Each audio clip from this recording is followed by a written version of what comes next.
Did you see the stylish? Welcome to the Young IPA podcast. I'm James. This is Pete. G'day, folks. All right, it is episode 177. It's the 21st of July. Bit of a different show. Good show, bit of a different show, especially with the interview. We're going to be talking to Almas Nizamidin, who is a Uighur Muslim, and he's in Australia. And, I mean, the whole world was really disturbed by some of the drone footage that we were seeing coming out of China, the Xinjiang province, to be precise, in the last couple of days. Almas is someone that's been trying to bring people's attention to this for a while. I mean, obviously, there's a lot of people that know the horrors that are going on over there, or just basically know that there are horrors. What we do know is very limited from probably what's going on. But Almas's wife is in one of these camps, and so is his mother. So we want to get him on to tell his story and just, bring as much light to his efforts as we can. So different interview, pretty heavy stuff, but really, really important, I would say, in the grand scheme of things, Pete. Yeah, pretty incredible to speak. You think we think we've got problems and things like that, but if you think about the horrific things that are going on for these people, it was a pretty harrowing experience to talk to someone who's directly involved in that, and we wish Almas all the best, of course. So stick around for that interview. It's fantastic. Yeah, we've got a bunch of other topics as well. We've got Parliament not sitting. We've got masks being mandatory in Victoria, heroes and villains, Kanye West's first political rally. We're going to cover that at the end. Anything else you're looking forward to, Pete? I am looking forward to talking about my hero this week. I'll say, I won't give away too much, but it's part of my growing development as a pseudo-monarchist. Oh, I thought you were saying growing development as a human being, but, as long as we're developing. All right. Baby steps. Let us talk about the fact that Parliament's not sitting. So, Pete, run us through it. Well, I had to take this one because James is so fired up about it and so irate. I'd get into the analysis too quickly. I would have no facts. I'd leave the facts for dead and straight to the analysis. Straight to the cursing. So, and that, of course, is Parliament not sitting. They were going to sit for 2 weeks in August, but now they're saying they're not going to sit until August 24. This is the federal parliament, of course, that I'm talking about. And this is for safety reasons. They said that, this is down to the fact that we can't have people flying in from all over the country into ACT and then going back to their communities and possibly spreading COVID. Obviously, I mean, I know what I think about this. I think this is ridiculous. The whole bloody economy is running off Zoom, and they've had months to sort out running a Zoom. But I want to hear what James thinks. Pete, if I can quote our Prime Minister, we are all in this together. I believe that was a phrase. That was the phrase. It's been that was the phrase. We're all in this together, except the rest of the country, they have to figure out how to work from home. They have to sit on the Zoom meetings. They need the mental health effects that come with working from home for months on end. But for Parliament, it's too much. Too much of a hassle. Exactly right. And they're meant to, Frydenberg is making his economic statement on Thursday. Do you think this is just a bit of a thing to, get around accountability and scrutiny of the decisions being made by the Parliament in this extraordinary time? I'm probably not going to go that far to assign meaning to things that are just happening, but come on. It is extraordinary. The rest of the country's figured out Zoom. British Parliament figured out Zoom. And the whole thing, this is the most important time in at least my lifetime, I'm sure your lifetime, I'm sure pretty much every single person's lifetime. I mean, Pete, you are 800 years old, but I remember I would say that was a pretty big time. That was crazy. A lot of decisions need to be made. But the point is, Parliament sat through World War II, Parliament sat through Spanish flu, and then in the time that we are the most connected as a human race in history, then we can't go, this is too hard. I get that you don't want politicians flying in from Victoria, especially, and a bit of New South Wales. They get chin-wagging with a representative from the Northern Territory or South Australia where there is no coronavirus and suddenly there's coronavirus. Yeah. Fine, don't gather in Canberra, but open up a Zoom account. Yeah, I don't know. There's no reason why they can't do it online. They've had months to organise this. I 100% agree with you that they don't have to do it in person. But, if we can't organise an online chat for these guys, then, we might as well give the keys of the joint to China, as far as I'm concerned. The future of JobKeeper, I mean, this is 3.5 million people depending on JobKeeper to keep bills coming in. And then obviously the people that are relying on other people getting JobKeeper as dependents. Suppression v. elimination strategies for COVID-19, billions of dollars that are flying out of Treasury at the moment. This is all coming from Evan Mulholland's article in the Sydney Morning Herald over the weekend, so head to ipa.org.au. this is all stuff that you definitely need a parliament to be sitting around thinking about, providing scrutiny, providing opposition, making sure the right decisions are being made. But because it's a bit hard, no. Absolutely right. And I'm glad that you mentioned that was part of Evan Mulholland's article, because I was thinking in my head, gee, I've heard that before. Yeah. So I'm glad that you cited it. Well, let's get on to JobKeeper, because as you said, that's an important point. As you mentioned, paying the wages of 3.5 million Australians and has cost $70 billion has been extended from the end of September through to March 28. So an extra 6 months will be a reduced rate of $1,200 a fortnight. It was $1,500. Now it's $1,200. There will be a steeper reduction in payments for the 900,000 part-time and casual workers. So as we've been talking about on the show, James, a number of those people actually received a pay rise as a result of this. Yeah, a few of my friends are definitely turning down a few extra shifts because JobKeeper's paying more. Do not blame them. Anyway, so there's meant to be stricter eligibility rules around that, and for businesses, so that they can more accurately work out what a business's actual loss of earnings are. Job Seeker, which of course is the thing that replaced New Start, which is the welfare thing, will also be at a reduced rate, but will still be on higher than that New Start was before the virus. So, I guess obviously we're a small government free market. Is that right? Yeah, small government free market organisation. Yeah, that is what you think, Pete. I thought I said small market free government for a second.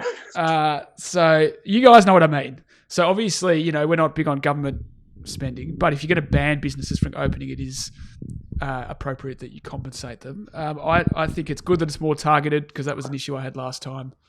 And I think that, I think the main thing, though, we should be looking to end the lockdown quicker and reduce regulation and all that stuff rather than stimulus. What do you reckon, mate? Yeah, I'm with you.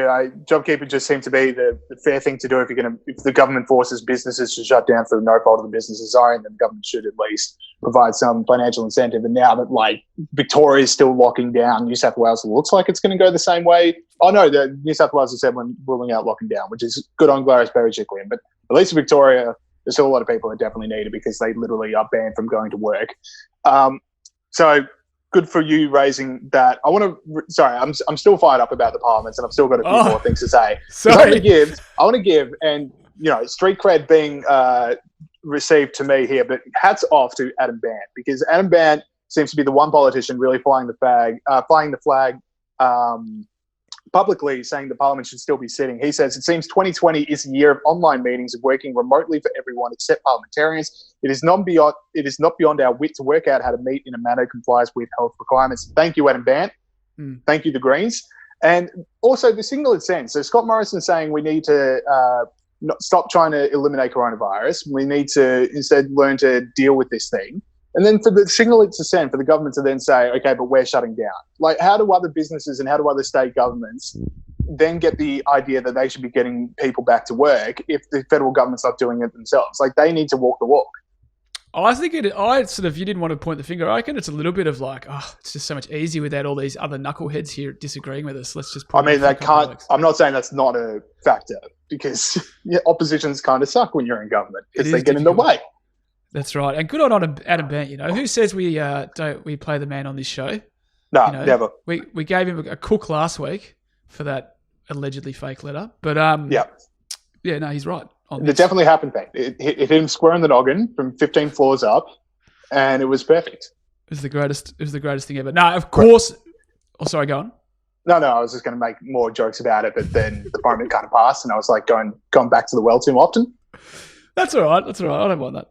All right, so should we move on to the other major story, James? Yeah, so this one, we do get a big Victoria focus on this show, but, we do live here, and also it does seem to be the epicentre of Australia's coronavirus right now. Yeah, Victoria, basically Melbourne and the adjacent Mitchell Shire from 11:59 p.m. on Wednesday, we are going to have mandatory face masks when you're out and about in public, and there's going to be a fine if you do not have one. Now, look, I'm not, obviously I'm in favour of wearing masks. I think it's pretty clear that they work, but this is a brutal look for people that were saying from the start, just trust the experts, get the politicians out of the way, can everyone shut up and just listen to the experts? Because if I can quote the US Surgeon General from the 29th of February this year, seriously, people, stop buying masks, all caps.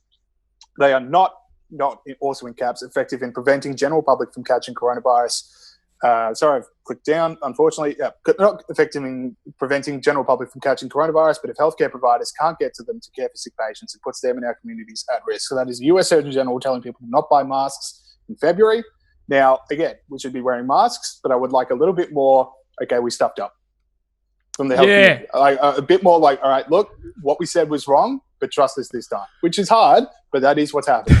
That is not a gear. They don't have that gear at all. It's always people need to play by the rules and stuff like that. He's always pointing the finger, Yeah. And it's like the 58th time that they have not held up their end of the bargain, So strictest coronavirus rules in the country, okay? But the things that we really needed them to do, like not stuff up the mask thing and not stuff up quarantine and not be soft on protests, they weren't able to do. But you're right. And there's all these what would you call them? Like condescending memes flying around about how important masks are. And if you don't think masks are important, you must be an anti-vaxxer and things like that. It's like 5 minutes ago, this is what all the health authorities were saying. So, that's me. I'll tell you what I have seen a lot is like friends of mine posting how good they are for wearing masks. It does just seem to be like, if you wear a mask in a forest and no one's around to like it on Instagram, did you even wear one? And I got to say, like, I actually have some sympathies because I'm the most forgetful person in the world. I've been trying to like work masks into my daily routine because I know if I leave it till the time that it's illegal to not wear one, I'm then going to forget and get fined. So like, I'm just trying to pre-aware, and you do feel a rush of like, oh, I'm wearing a mask. Look at me. Mask boy. I am. Yeah, if you're wearing a mask and like no one else is, you just feel like, guess I'm taking this a bit more seriously. Yeah, that's exactly right. And then you got to go like, actually, I should take my own lunch money for that. Like that is the nerdiest thing I've ever done. What's that? What did you just say? I didn't hear the last thing you said. Just like to get like very up and about for wearing a mask is just like I should take my own lunch money. Like I should bully myself out of being so arrogant.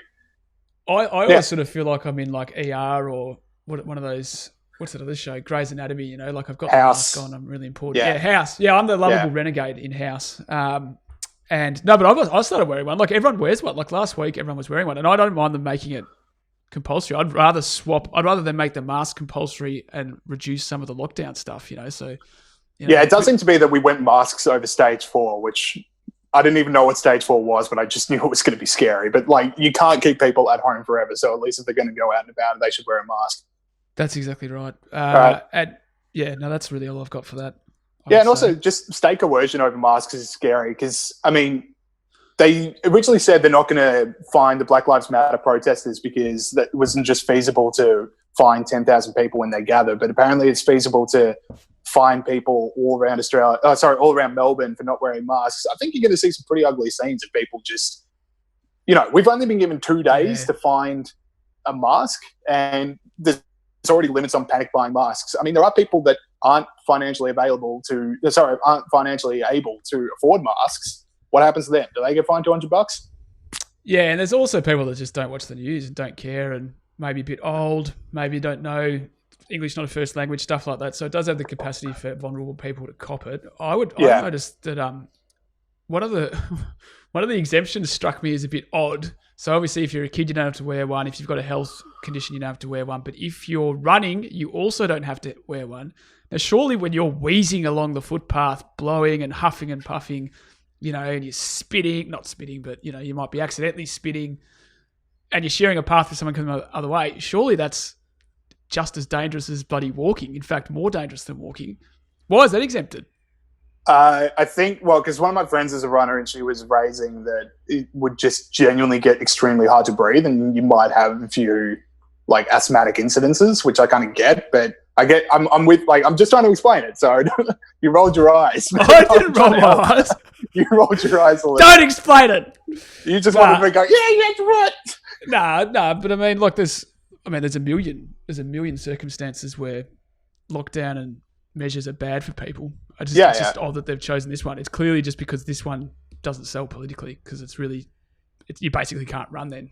Yeah, for sure. Now, Pete, you saw a poll you wanted to talk about in regards to the masks. That's right. Now, this poll, I'm a little bit flat about, actually. It was sold into the Australian. It was they called it an exclusive news poll conducted for the Australian.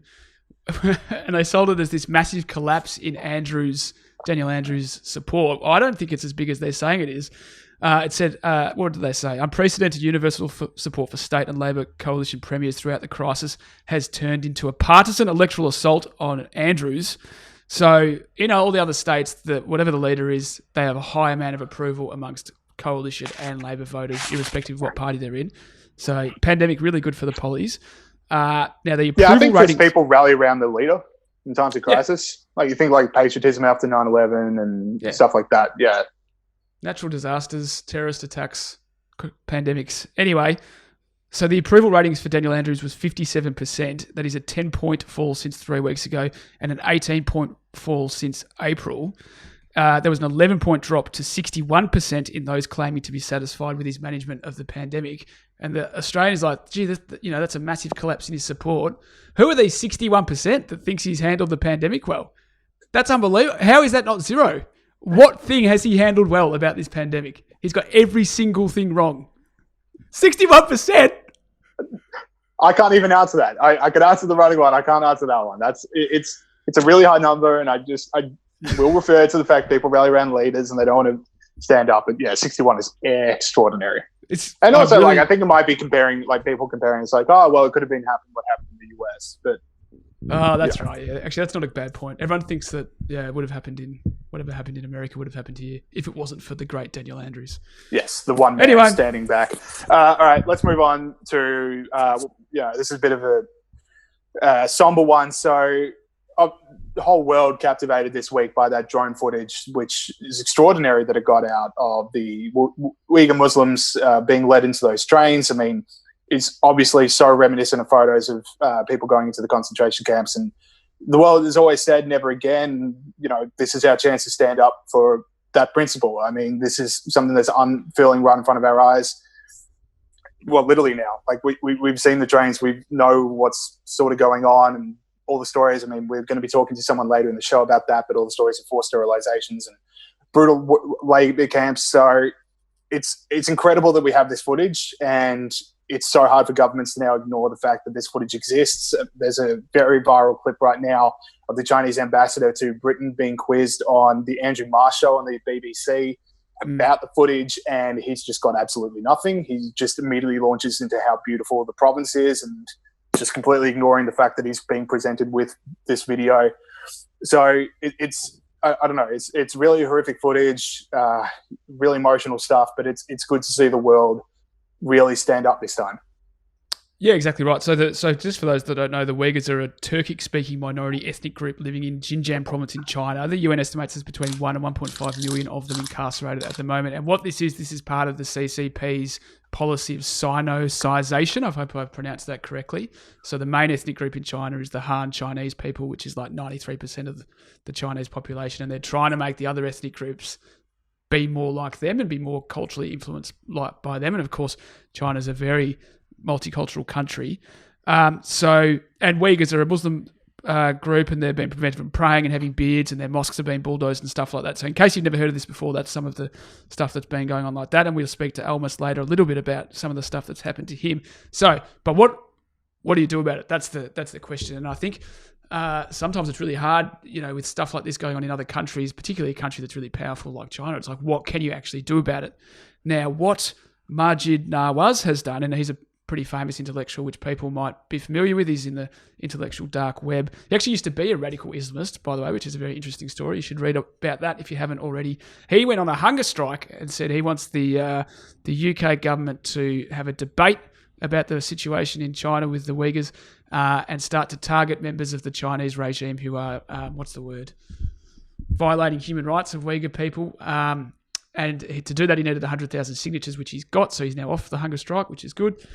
And from the Australian perspective, that's really interesting because the UK have what the US have, and that is called, and I don't want to pronounce this incorrectly, the Magnitsky legislation, which basically allows the US to target the individual members of regimes that are violating human rights. The UK have that, but Australia doesn't have that, and there's been a debate in Australia recently. Target them for what?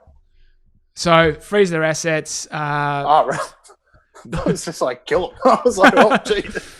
No, not that. So freeze their assets. Don't allow them to move around as much. Like don't allow them entry into the US and the UK and things like that. So it's, like in the past, they've done big sanctions against countries, which have sort of punished the poor people in the country and not really hurt the people at the top. So it's a more targeted approach. And there's been calls from our mate, friend of the show, James Patterson, and Penny Wong I saw a couple of weeks ago for this in Australia. So that's really, I guess, the policy outcome you could see for dealing with this, which is just a horrific situation. Yeah, I definitely like that more than boycotts. I mean, I don't think Castro would have had that much control over Cuba for so long if Americans didn't boycott everything, and which basically just gave more power over the suffering people. Yeah, okay, yeah. So interesting stuff like that. Like it's sort of often economic sanctions target the people in, as I said, that are struggling already. So interesting, but yeah, it's really it's hard to know what to do because it's just this big powerful country. Like we're not going to invade China. So yeah. All right. Well, returning back to Australia, so a lot of discussion over the Environment Protection and Biodiversity Conservation Act over here in Australia. A lot of stuff this week. This is basically where I think this phrase is now being thrown around a fair bit. So green lawfare, which is basically environmental groups using different parts of legislation to stop, mining and agricultural works. And what we found at the IPA is that most of the vexatious claims get thrown out in court, but obviously the process is kind of the punishment and things get delayed and jobs go unfulfilled and communities go undeveloped. So the development this week is that a lot of Labor MPs from like the Labor right faction, they're starting to come out and say, okay, these laws are going a bit too far. We need to repeal some of them because they are getting in the way of a lot of really important job creating industries. Specifically, Ralph Ciccone, who is a Victorian Senator for Labor, he is calling for an overhaul of state and federal environmental laws to create new blue-collar jobs in the forestry and mining sectors. And this is, it's important stuff to see because we talk about how Labor is kind of not really the party of the working class anymore. It's more of the party of inner-city, urban, wealthy people that don't really feel the same economic hardships as others when these mining projects fall through. So it's important to see them the Labor right campaign starts to really puff the chest out and say, we're still here, we're still talking about working class people. Yeah, exactly right. I mean, politically, like in a parliamentary sense, the left across the West is absolutely stuffed with this divide between elites and what they care about and working class people and middle class people and what they care about. And we're seeing that being played out with the ALP. As you said, we were going to have, after the election, when they did all the analysis about how they lost that election, it was all going to be switching it back towards the working middle class concerns that are more about the economy and things like that. I don't reckon that's really happened that much. I reckon that's been more rhetoric than actual substance. And these guys are about some actual substance. And that, I should point out, the Environment Protection and Diversity Conservation Act has increased by 445%. That was a piece of information found out by Kian Hussey at the IPA since 2000 when it was introduced. And we had another couple of ALP figures talking about how that the ALP emissions target should be reduced to what the coalition's emissions target is. So, look, yeah, it's interesting to see how that pans out, who's going to win in that debate that the ALP is having. And it's a bit of a problem for the coalition as well. Like they have to sort of tread the line between, some of their more wealthy constituents who care more about climate change. And we saw that at the last election and other people who don't care as much. So it's interesting to see how both sides of politics deal with that going forward. And it's good. I think it's good for the ALP. Yeah. Well, if you want to win an election, there's one way that is an election winning strategy and one way that is Bill Shorten somehow losing the last election. So, yeah. I mean, it's out there, and we'll see what happens from that. All right, hey, you saw an interesting article over in the UK about from the Telegraph. Yeah, I just wanted to mention this really quickly because we see that, I'll talk about lockdowns and things like that, and there's been a lot of talk about how, for example, the Andrews government has stuffed up hotel quarantine. That has taken the spotlight off a little bit about whether lockdowns are actually good policies. I mentioned an MIT study in the past that said that if lockdowns were more targeted on people or any measures were more targeted on people who really needed it, as opposed to the whole population at large as a lockdown does, then double the amount of lives would be saved. So I just like to bring up these things as they come up. Now, the Department of Health and Social Care, Office for National Statistics and the Government Actuaries Department and the Home Office in the UK. So what a report that is, with about 25 government departments part of it. Put out a report that lockdown could cost the lives of more than 200,000 people. 185,000 of these are attributed to an extended wait for treatment. Now, I should mention this is a worst case scenario mentioned in this report. There's other scenarios which have a lower number than that. And it comes after the most recent NHS performance statistics, which showed that the number of patients admitted for routine operations dropped by 82% in May. Or in a year, over the course of a year, from May to May last year. So what that means is people are putting off surgery and health systems are putting off surgery, and that's costing heaps of lives. Plus there's, the stuff about suicides and other health measures and things like that. So it's just important to mention these things as, these lockdowns aren't free. They come with a cost. For sure. Good point. And last thing we're going to talk about before heroes and villains. So IPA's got this brand new podcast out, which we're really excited about. Australia's Future, which is a conversation between John Roscombe and Tony Abbott about the Australian way of life, how it's under threat right now. Australia's Future, it's available on all podcast platforms. So wherever you're listening to this, Australia's Future is also available. It's also on YouTube and Facebook. It's a really great discussion. And the first episode is Tony and John discussing the economic and cultural implications of coronavirus. And a lot of what we were just talking about, how people politicians are deferring to experts rather than making tough decisions themselves. Tony Abbott got a bit viral, calling for politicians to take a pay cut on this podcast, which is something that New Zealand's been doing, but Australia so far has not. So really great to see a former Prime Minister standing up for, as we say, if we're all in this together, then politicians should walk the walk. And I believe Saul is going to put a promo in for the first episode right now. Another division that has struck so many people is that between the members of the productive economy, the people who are losing their jobs, the people who may come back to businesses that will never reopen, and the public sector, sections of the media, the tertiary sector, that have been telling the rest of Australia how to live without being directly impacted on it themselves. What does that say about Australia? One of the most grating phrases of this whole pandemic has been, we're all in this together.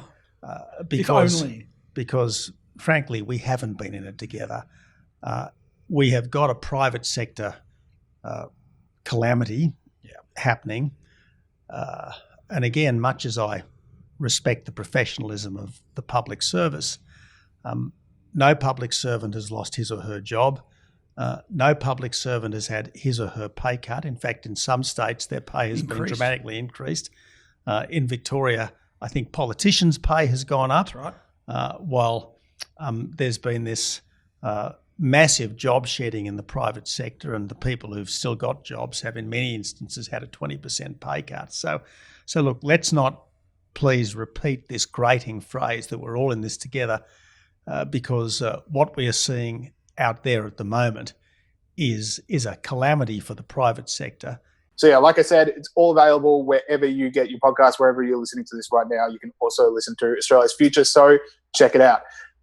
Over to heroes and villains. We'll start off with heroes. The Grunt the Pig Freedom Snort. This is for people that stood up for good things and freedom around the world. Grunt the Pig being the famous pig that was fined in Wangaratta for the crime of being a pig. If that's not a freedom fighter for yourself, I don't know what is. So Pete, who is your hero of the week? Well, as I mentioned at the start, James, I'm becoming, I wouldn't say I'm an out-and-out monarchist, but I start to have a bit more of affinity for the monarchy through this crisis, and that has only been increased by Princess Anne. Because I got to say, I've known you 6 or 7 years now. When we started hanging out, you were very Republican. Very Republican. That's right. Yeah.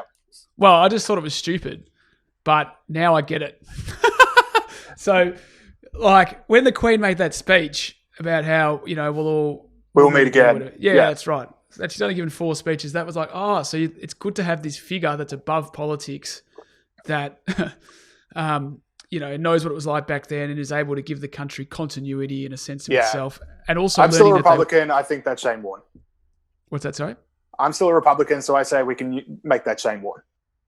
Well, if Shane Warne sat us down and said, we'll meet again, everyone would be like, okay, we'll get through this. Warney never let us down when we needed him. So, yeah, well done. But, And I figured out that they were actually a net positive for the budget. That's what changed my mind as well.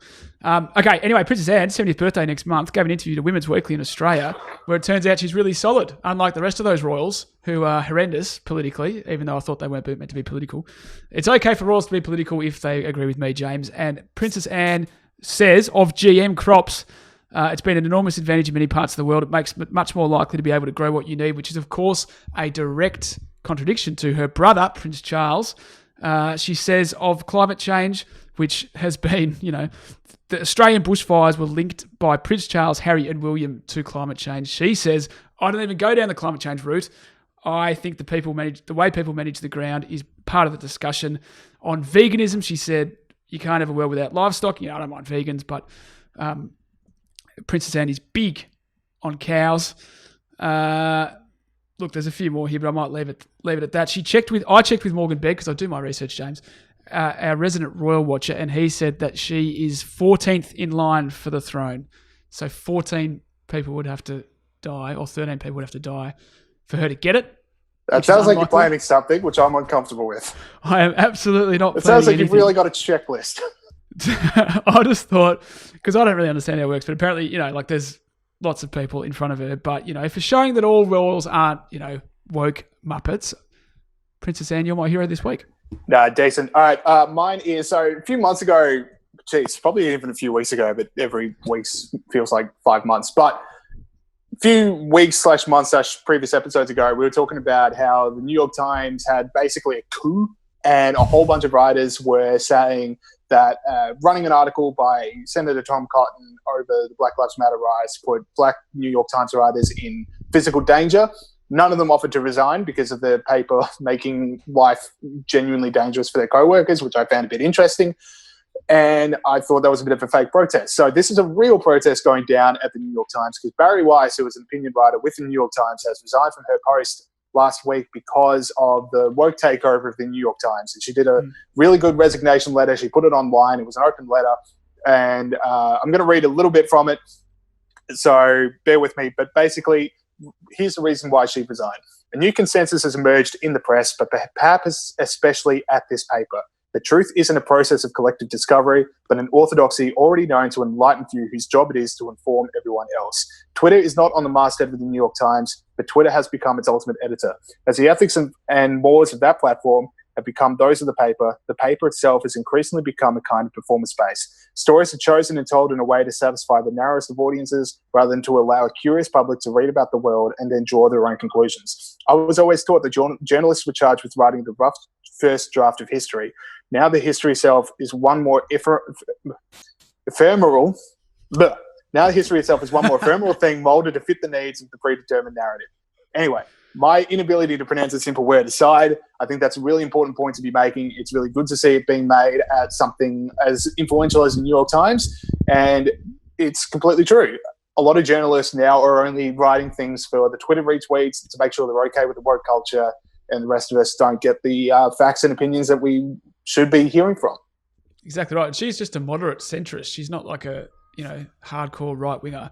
Yeah. I liked a tweet that Claire Lehman wrote, who's the founder and editor of Quillette, about this. She sort of said, and I'm not going to quote it directly, but she said, lots of young journalists and young academics / intellectuals are leaving the mainstream media and are leaving the formal academy to join, and to have more, what would you call it, like vital careers. What's the word? Yeah, more a career of greater vitality, James, outside of the formal institutions.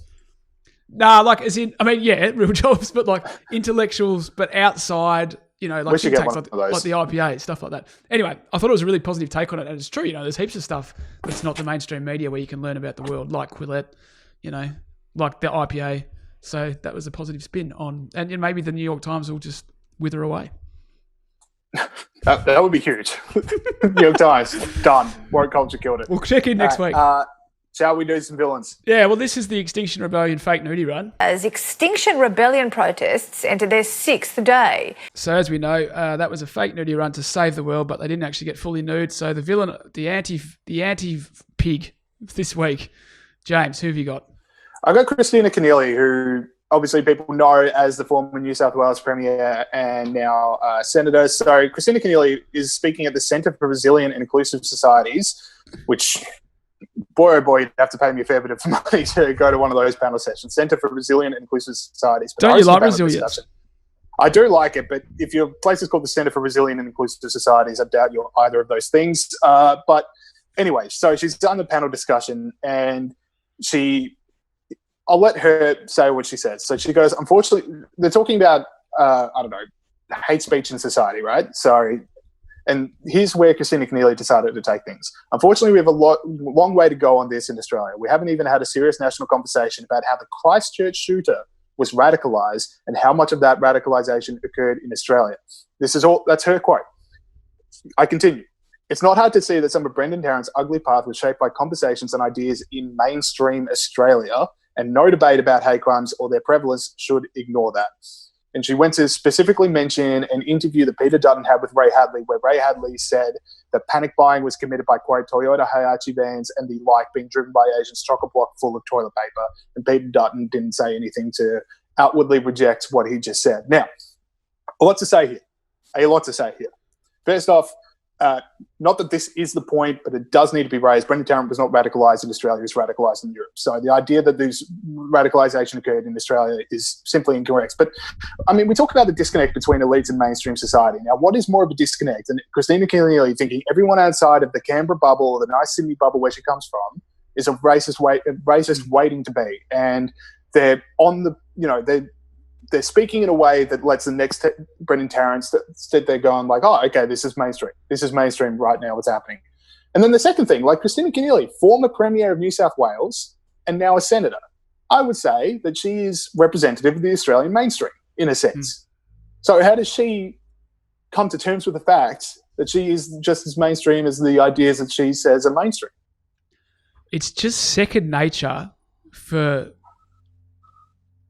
people like Kristina Keneally to just like use such a horrific event to smear her political opponents. Like, it's just so cheap and unwarranted. And, and you're right. Like this whole, everyone outside, everyone who votes for the coalition's a filthy racist. Everyone who lives in a country town is a white supremacist. It's terrible. I would also say, like, I think that's ridiculous logic. There's nothing in mainstream Australia, whether it's left-wing, normal left-wing stuff or normal right-wing stuff, which influenced this guy, okay? This guy was right off the political spectrum, and I would never for a second think that this had anything to do with what, coalition politicians or media figures or left-wing politicians or media figures. But if you're going to use that logic, this guy said he was like an eco-fascist. He described immigration as environmental warfare and said there's no nationalism without environmentalism. GQ wrote a piece in August last year claiming fears of climate change, immigration and overpopulation are driving a new wave of violence. So does that mean that anyone who talks about environmental issues was part of this guy's radicalisation process? That's what it's being suggested. Does she think by that well? logic?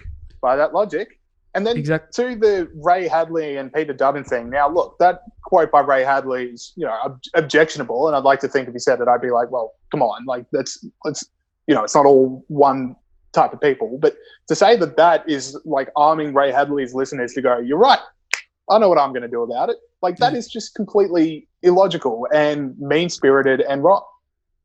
Exactly right. And it's good to sort of, I hate to use the word call it out, but it's so common for people just to be like, just to lazily smear people as being, racist and sexist because they disagree with them politically. It's just such an instinctive part of the armory of these people. I find, and it just happens all the time.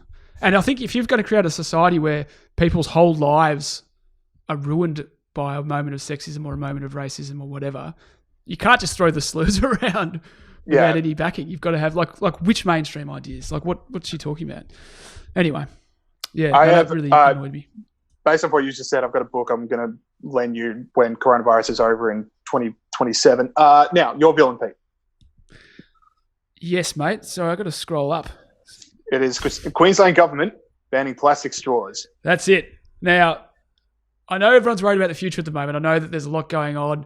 Pandemic, economic, Armageddon. There's an increase in suicides. There's mental illness. There's all these things going on at the moment. But there is one less thing you have to worry about, guys, because the Queensland government has thought that at the moment it's really important that they continue to push for a ban on plastic straws, cutlery stirrers and plates in a bid to stem the destructive effects of plastic on marine life and waterways. So South Australia's already done this. Queensland are trying to do this as well, finding time in between banning kids from going to school to send a message to their parents. So public consultation by the Queensland government found 94% of people and businesses supported this ban. Yeah, right. I think it's important for people to realise on a serious note with regards to this issue. People do care about the ocean and they should, and they care about waterways, and I think that's important. When you have this conversation with your friends, you have to point out that the reason that the ocean and waterways are polluted with plastic is because of developing countries like China and the Philippines and Indonesia and Vietnam, who, because they're developing countries, just don't have the money to afford sophisticated waste management, what are they called, systems, and that as they become wealthier, they will. And the best thing that we can do for the environment and for specifically plastic in the ocean is for those middle-income countries to continue to become wealthier. So that's the good news around plastic. And Queensland government, you're my villain for, just being silly. I got two things to say. One, I could be wrong, but I remember hearing about the amount of plastic that was wasted in the US, which, that study then informed US policy, and it's now coming over to Australia and it was over Europe. I remember the original study was a school project. Yeah. It was an 8-year-old kid a 9-year-old kid who rang up 3 waste management things or something as part of a project and came up with the figure that there was 500 million straws used in America every day. Yeah. And then, so that was just their project and, good on them. And then that figure ended up being in the actual, I don't know if it was the actual legislation, but the justification for legislation in several states in the US banning plastic straws was this figure. Which is incredible. And the second thing I'm going to say is I remember there was like a 4-week stretch of this podcast where we talked about plastic straws every week. And I miss the old world. I miss pre-coronavirus world. Yeah. Remember when that was like the biggest thing in the world? Yeah, straws, man. And we used to laugh at crazy woke ideas, and now it all happened. I hate coronavirus. I hate it. I know it's a controversial opinion to hate coronavirus, but I hate coronavirus. Well, he's brave. It was a brave opinion. It was controversial yet brave, which is what people come to this podcast for. Okay, now we are going to go to our interview. I mean, it's pretty heavy stuff, but it's just so important to be talking about. And like Pete said, this is a guy, Almas Nizamidin, who has suffered a whole lot at the hands of the Chinese Communist Party's approach to Uyghur Muslims, and we're just going to let him tell his story because people need to know about it. People need to know what we're up against as a human race right now. So we'll go to that now. Okay, we now welcome on to the show someone I'm really looking forward to talking to. Almas Nizamidin, welcome to the show. Thank you, guys. Now, Almas, the whole country was captivated by some of the drone footage that we were seeing out of Xinjiang province in China of Uyghur Muslims being led onto trains, many of them in blindfolds, many of them handcuffed, and so much presence from Chinese security forces or soldiers, I guess. I don't know what you call them. But unfortunately, this isn't a new story, and it's something that you've been bringing to people's attention now for a number of years. So do you want to tell our listeners your story? Thanks for having me, first of all. And also, my situation is a little bit complicated for all of us. My nationality is Uighur. I'm Uighur Australian. And I came here in 2009. And I got married in 2015 with my high school girlfriend. And after 2 years, since from 2017, Chinese Communist Party occupied the students, the Uyghurs regions from that nation. So in 2017, they arrested my wife because the reason she was studying at Egypt and she was pregnant. They killed my baby and then they sent my wife to 7 years in prison without any legal charge. Like it's been 3 years. I've been asking government to give me the evidence or proof of my wife's crime. Till now, I haven't received anything. It's not only me, like there's millions of people, they're living in the concentration camp, forcing the labors from CCP. So Elvis, sorry to interrupt there. When was the last time that you've heard from your wife? 29 of March 2017. I did speak to my parents-in-law. I did try call my wife many times, but she didn't pick up the phone. And I did contact with my parents-in-law, and then they tell me like she's been taken by undercover police like hours ago. So we're not sure when they're gonna bring her back. So I booked a ticket for very next day to go back to China. So I did stay there 3 months, and I couldn't get any information. And at the end, Chinese government, they kicked me out from China. Now, if you were to go back, would you personally be under threat of imprisonment yourself? Yes. I mean, it's such a sad story. Do we have indication that she is still alive and that she? No, sure. I haven't got any news since 3 years, so I don't know if she's still alive or what. But I know they killed my baby, so I'm not sure about my wife's case. And also, after a few months after they arrest my wife, they arrest my mom as well. They torturing her, they're forcing her to doing labors in the camp. Like few months ago, they released her. But about my wife's case, everything is silence. So there's a Uighur community in Australia. Is this a typical what's happened to you? Is this a typical story for the other Uighurs in Australia? Have lots of people gone through the things that you've gone through? Yeah, every single Uighur peoples, they all lost their relatives, they lost their friends, family members. Not only me, that everyone has lost someone in Australia, in Uighur community. Now, researching this interview, I found that Marise Payne has done some work when she goes to China in trying to not only get information about your wife, but also some of the other Uyghur Muslims that have been imprisoned that you've just talked about. Now, would you say the Australian government's been helpful here, or would you like to see more, or what else would you like to see? Yeah, of course, the Australian government, they tried what they can do, but of course I expect more too, because my family members is Australian family members, you know. I need my government to protect my families, and I just want to reunite with my family. I won't ask anything extra more than that. So, Almas, you are a pretty prominent campaigner for the rights of Uyghurs, really. There's a number of news articles about you and your story. Has that led to you being harassed and intimidated by CCP operatives within Australia? And has that occurred to other people as well? Not here at the moment, but when I'm talking to my mom on the phone, she always like telling me I have to more be careful when I'm eating, when I'm driving. I don't know what CCP speak to my mom, what they say to her. Maybe they can say to my mom, okay, we can do whatever we want. We can kill you, son. We can do something to you, son. So at the moment, I haven't received anything like that. I'm still scared.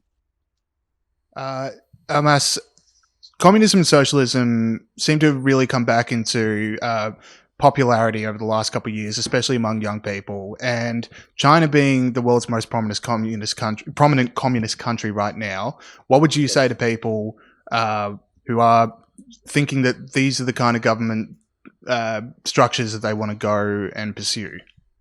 Yeah, I want to tell the world, they need to open the eyes. Like China now, they're trying to control whole the world.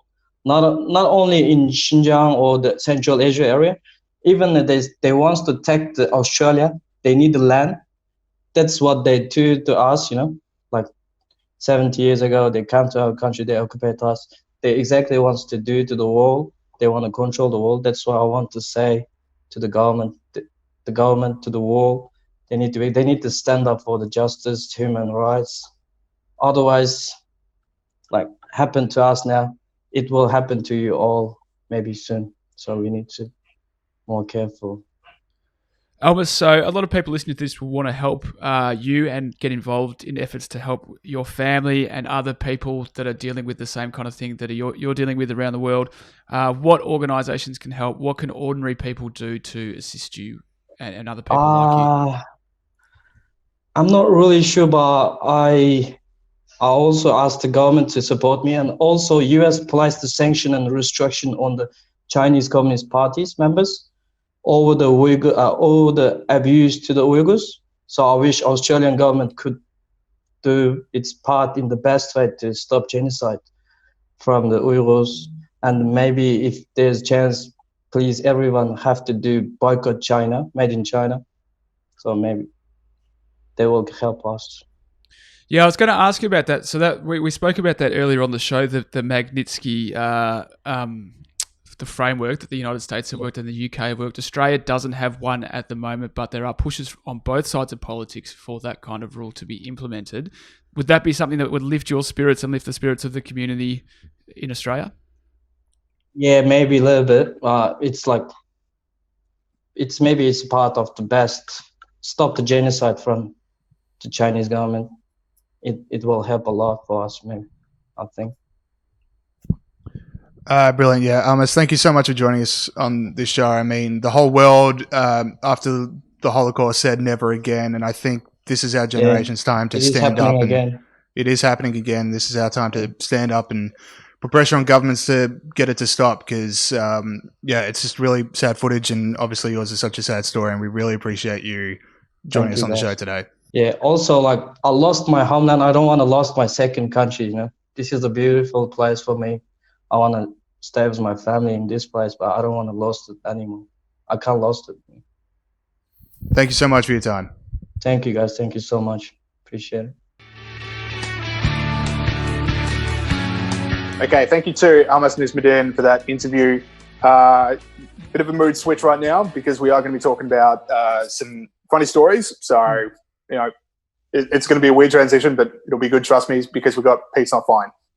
That's exactly right. No, great chat with Almas. On to more humorous stuff. In a heartwarming story from the US, teenagers are using the opportunity of everyone having to wear a mask to buy booze, even though they're underage. So what they do is they put their mask on and then they put the coronavirus mask on, but then also either put a mask of an old person or makeup so that they look like elderly grandmothers. So there's all these things on TikTok, or as I like to call it, Tic-Tac, of kids dressing up as grandmas. Some of them even had a Zimmer frame thing, they're doing the whole act, going across the car park and then buying froth. One TikTok video had over 1.5 million views. Apparently she did such a good job of acting and dressing up that the guy selling her booze asked her if she needed help carrying her alcohol to the car. So well done. Obviously not, supporting underage drinking, but I'm supporting ingenuity, James. Call me old-fashioned, Pete, but I miss the days of the two kids in a trench coat, one standing on top of the other. I used to have to approach strange men in car parks and go, "Oh, sorry, mate, can you?" That's a reversal. Can you get us? So I should have thought of this, but yeah. So that's one thing. That's Pete's Not Fine worldwide. That's the Pete's Not Fine worldwide edition. Now, Pete's Not Fine local. Butter chicken. A Victorian man has been fined for driving more than 30 k's to buy a specific type of butter chicken. He was caught travelling from Werribee to Melbourne, the CBD. Now, I got fined $1,600, by the way. Now, I empathise where this fella's coming from. Sometimes you just want your favourite feed. He probably works in the city and hasn't had it for a while because he's under house arrest. Lockdown. And I understand 100% where he's coming from. And I want to take this opportunity to point out that butter chicken is the best type of curry. No, that's true. I'm infuriated that in no public space is the name of this place or the name of the chicken being released. That's true, yeah. We've got chicken that will make a man drive 30 kilometres in a pandemic just to get his hands on. And the rest of us have just got to go well, where's this chicken? Yeah. There's a lot of curry places in the Melbourne CBD, and the fact that, this person that we're not being told which place this is a disservice to all of us. I think the media has shirked its responsibility to the Australian people. And the only way to get back my good books is to tell me where I could get this damn chicken. Because I don't even like Indian food that much. I'm eating this chicken. I absolutely couldn't agree more. And I thought that you would bite off at my claim that white butter chicken is the best type of chicken. I think it gets a best type of curry. I think it gets a bad rap, like sweet and sour pork and margarita pizza is a real basic order. But it's clearly the best type of curry. No, I'm the whitest person in the world, so I really cannot handle the spice that comes from Indian food. So butter chicken is the only one that my pasty butt can handle. So there we go. Please never mention your pasty butt on the podcast. So well, you're not going to like the next segment. No, I'm kidding. The next segment. Anyway, the last Pete's Not Fine. Well, James was really up and about this one. Like this really. I definitely had heard of this brand before.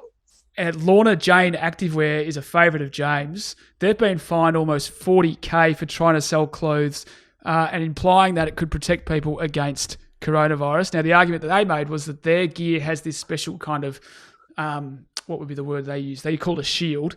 Which I've got it written here. It's like LJ Shield exclusive technology that stops coronavirus. And they say, look, you guys think when you buy our activewear that you're the first person to wear it, but actually heaps of people have touched it. So this stuff does help reduce bacteria. The Therapeutic Goods Administration saw it differently and hit him with a $40,000 fine. Lorna Jane also says, in a sense, this is about their gear after you buy it, which is not the best sell. In a sense, you could be touching somebody's armpit or groin with our garments. And with our garments worn so close to the body, we knew we had to do something better. So pretty good. What's going on down at Lawn Packaging Plant? I don't know how they do it down there. But I don't like activewear as a concept anyway, James. I don't think it should exist. Footy I was going to say, T-shirt. They're right in a sense in that wearing activewear has a unique ability to, this is an incredible unique ability to make the wearer sit around and do nothing. Yeah. So you just think about an item of clothing you can put on to encourage people to stay at home. It'd be activewear. So therefore, it does kind of stop people exposing themselves to coronavirus. Maybe. So maybe they could go down that route.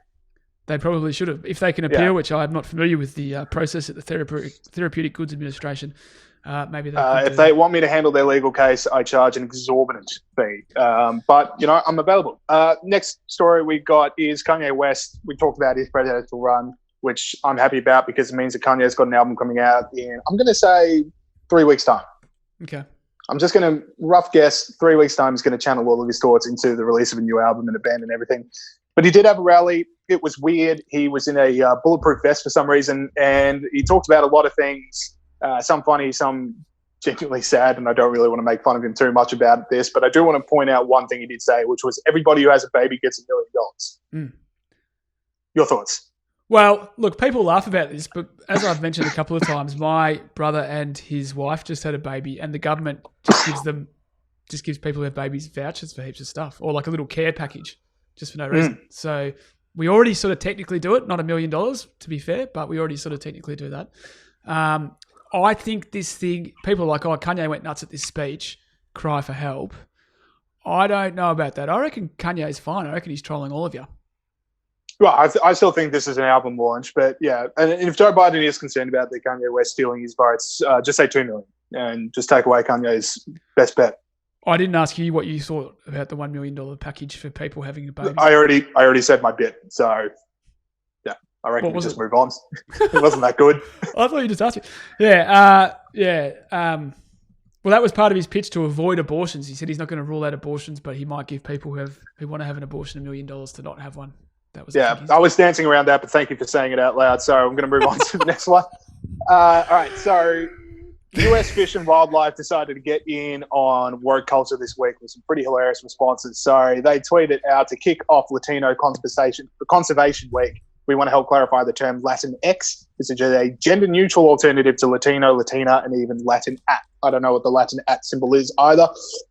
This term will be used frequently throughout the week. Now, Spanish being a gendered language, you do have Latino and Latina depending, and that's just ingrained in the culture. Ingrained in the language. So US Fish and Wildlife says, you know what, we're not going to refer to it. We're going to say Latinx. And the Latinos and the Latinas got in the comments some pretty hilarious replies.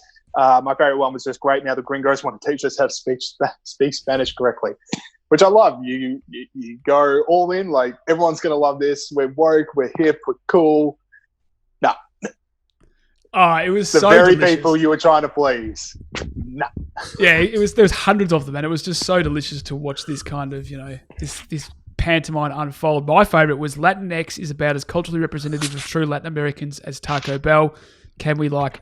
And there was heaps of them. Thank you for the glorious white people for inventing another word to call us minorities. I like that as just a random sniper shot at Taco Bell. Taco Bell's social media team just scrolling the internet. It's like, what do we do? Yeah. Don't bring us into this. And the other thing I noticed, James, about this is in the subsequent tweets from this mob, which are the wildlife people or whatever, they've stopped using US Fish and Wildlife. They've clearly been scared out of it. So, sometimes public shaming on social media is good. And side Yeah, when it's on our side, it's good. Side note, what is Latin Conservation Week? Let's not forget that there is no reason for this to exist. Is this like, what is this trying to achieve? Are they saying that trees are racist like they were on the BBC the other week? I don't know. There just seems to be a week or a day or a month for literally every single way you can organise words right now. So I think just one of them popped up. Do you reckon there is a single day in the calendar that does not have like a national blank day associated to it in some country somewhere? No, absolutely not. I reckon every day there's got like, the national books written by 3 people in their 30s week. It wouldn't have to even be every country. It would just be one country. Like just Australia would have one every day. I like this idea that like, here Hispanics, here's some fish you might like. Like I want to see how this unfolds. I want to be obsessed. Next year I'm going to go on Latin Wildlife Week and find out. Conservation Week. Conservation Week even. I'll tell you what, the boardroom where it was decided would be all white. That's my guess. Absolutely no doubt. That's my guess. There was heaps of Hispanics in that room. Yeah. Definitely. Okay, last one. Bit of a topic without notice. I got a stupid question for you, Pete, and I was going to leave it till the very last part of the show. So yeah, definitely not probably might be the most stupid, but definitely not the first stupid question I've had for you. Yeah. Masks are going to become mandatory in 2 days' time, and I'm freaking out a little bit because. Look, Pete, we know each other quite well. There are some areas in my life where I'm quite intelligent. I would say I've got like a high emotional intelligence. I'd say that. And there are other areas there are other areas, potentially more numerous areas, where I am shockingly stupid. And 3 times I've left the house wearing a mask, but forgot to put it over my nose. Really? Do you reckon I'd get fined? No, just like over my mouth, but not my nose. Like, I'm already terrified I'm going to be a meme of just someone taking a snap and putting me on the internet, like, look at this moron. Like, every time I log on, I'm like, today's the day where someone catches me out on it. Do you reckon I'd get fined? I don't think you get fined. They would just tell you to put it on correctly. I think that what you should be, when you just talked about how you're intelligent in some ways and stupid in others, I would point out that it's not in 2 days' time, it's in 1.5 days' time. So, well, this podcast is a bit long, so when it started, it might have been 2 days' time. Mate, it's tomorrow night. Wednesday, 11:59 p.m. But I don't think you get fined. I think you get away with it. I think you could become a meme like that poor woman from Brighton. Yeah. I'm definitely the next Karen from Brighton. Yeah. So did you see Daniel Andrews mentioned her in a press release? That was a bit much. It's like, mate. Anyway, this has gone long enough already. But no, I don't think you get fined. All right, good. Because otherwise, I just wouldn't leave the house. I do not trust myself to remember every single time to put it over my nose. Anyway, that is it for the show this week. And make sure you're leaving us that 5-star review or any review on iTunes. Make sure you're telling your friends and family about the show. Check out Australia's Future and all the other podcasts we do around here. 5 Favorite Books, Looking Forward podcast. We still get a whole bunch of listeners for the Great Books of Literature, which came out like 2 years ago, which is always good to see. And thank you to Almas Nizamidin for a really important story. And we'll see you guys next week. See ya.